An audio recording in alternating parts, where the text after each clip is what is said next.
Well, I got here an install tool for the harmonic balancer, and I'm going to tell you the truth, you kind of don't need these because on the old 283s from like I don't know, the early 60s or something, they didn't even have a threaded bolt inside the crank.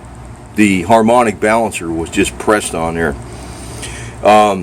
You don't want to hammer on the harmonic balancer itself. You know, the way we put them on actually was we used grease and a wooden block and hammered them on.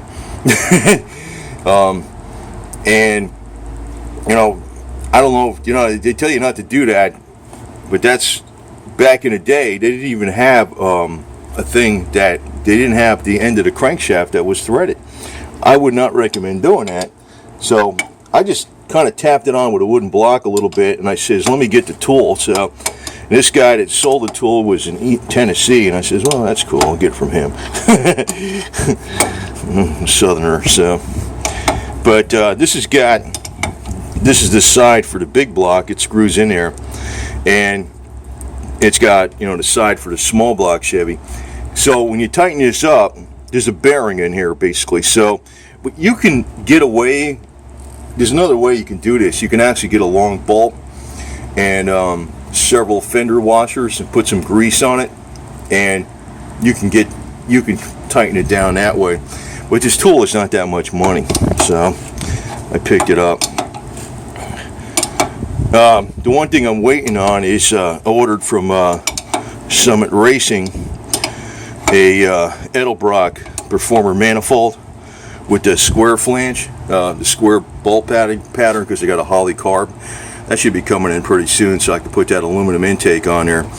And I also ordered a 1/2-inch phenolic resin spacer for the carb to keep the heat away from the carb. I do have a 2-inch spacer, but I think that's you know, it actually changes the way the car runs, and I don't want to do that. I don't want to put something in that thick. I want something just good enough to work.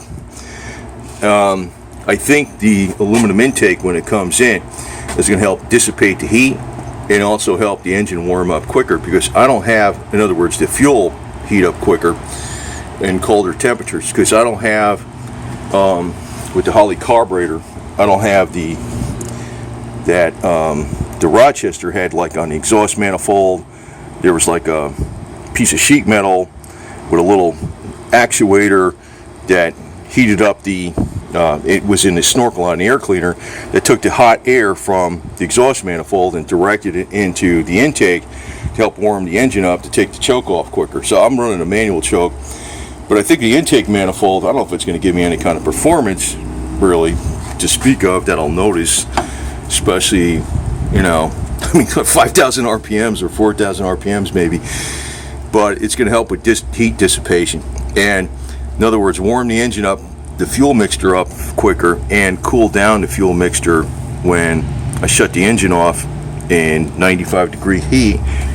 The heat will dissipate from the intake a lot quicker, and the intake will be insulated from the carburetor. I also want to note on this video, even though it's about a harmonic balancer installer,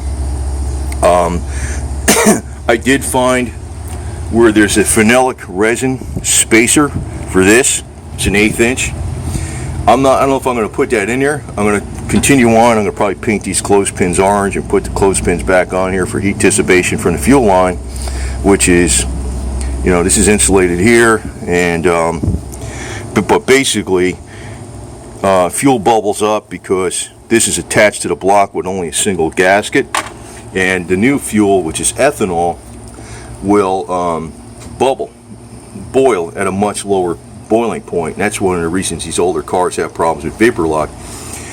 What I heard was the phenolic, I'm just probably going to put this on a separate video, but I don't know if I'm going to do it, so my problems might be resolved, so I'm going to mention it in here. The phenolic resin spacer that they sell, it's very hard to find actually, is an 1/8 inch. It can lower, some people complained it lowered their fuel pump, their fuel pressure 2 pounds. Maybe that won't be a problem for me because I'm just running a 500 CFM Holly 2-barrel. But if I install it, I might, if I have to install that, I'd probably install that with Permatex, the Right Stuff gasket maker, with no gasket and just a phenolic resin, so it's not spaced out too far and it's still got enough insulation. So this thing, as you tighten it up, it's just bringing in, you can see it's bringing in the harmonic balancer till it gets down. You just screw it in the crank, and it's got a bearing. Like I said, you can make this with, well, that's it. That's it. That's all she goes right there. So I got to bring that timing mark back. The other thing is, when you tighten it up, it gives you a little bolt thing here, something to grab onto rather than the threads, because when you tighten the rod up, it actually gets into the it backs into the crank, so you gotta unscrew it. But basically there's just a washer here, and this is a bearing. So the bearing service, actually I probably should have put the washer on the other side of the freaking bearing, but whatever. I should have. Dumbo. Anyway, it don't matter. I don't think it matters, actually, to tell you the truth.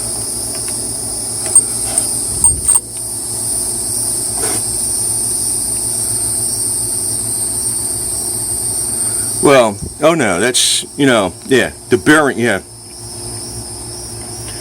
Well, either way, I mean, I guess you can have it either way. I had the washer on the bearing side, and this was flat up against that. So in other words, it's just spinning on a bearing. There's a bearing in here, so it's just exerting all the force that way. So, I believe that's in there all the way, or maybe not. No, I got to go some more.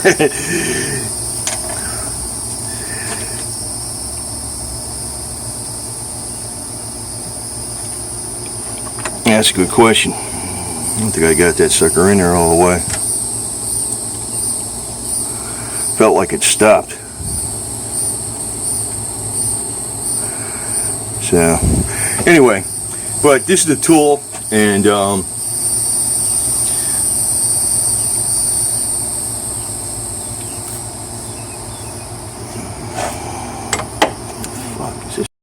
okay, that's in all the way now. So, it seemed like it stopped, but it just needed a little more. Let it sit there. And it went in, but you can see it's almost up to the cover, so that's it. All she goes. So I'm just waiting on the intake manifold, so which will be a much easier. Well, I still got to change out some things on the old intake to put on a new one, but should be a hell of a lot easier to lift onto there. But this tool, like I said, the old ones, and here's a thing right there, there's a crank right there.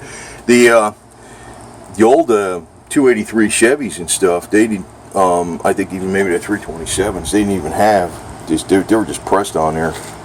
So I guess the way to do it would be to heat up the harmonic balancer, and don't hammer on it directly, and definitely don't hammer on the outside with those kind, but you'd have to put a block of wood over here. And if you don't have this tool, you probably could do it that way. I'm sure you could. I wouldn't recommend it though, because you got the thrust washer bearing in there still in the crank that could get damaged. But usually it takes a lot more to damage something than you think. You should see a lot of shit some people used to do, and it still worked. It still worked, no problem. But I didn't want to hammer this on. I know in the past that's what I did. Put a lot of grease on there, and once we got it in there far enough, then you can start running it down with the bolt with some grease on the washer.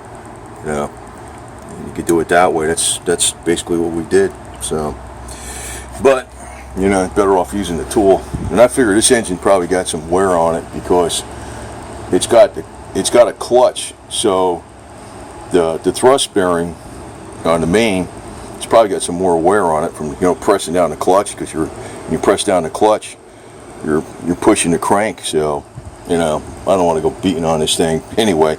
But this tool was only like, I don't know, 28 bucks delivered or something like that. It's a 66515 harmonic balancer installation tool for both small block and big block Chevy. And all it is like I said, you can make, I mean, if you have an old bearing and you get a big bolt, you know, you can make the damn thing yourself, for crying out loud. But even with some big washers, you just put some grease on it and you got the right size bolt. You know, you can make it. You know, you can make it. A bolt and a nut and some washers. You can make this tool even without the bearing, because if you put enough grease on them washers, it'll still work. So anyway, so waiting on the aluminum intake, and the Performer, Edelbrock Performer intake. They sell one that is for the square bar carb and also one for the spread bore. I was almost thinking about getting an intake that takes both, but I don't think I'm going to be putting a spread. Well, either way, I got a Mr. Gasket adapter, so if I ever had to switch that shit around, I could still do it. But I don't think I'll ever have to.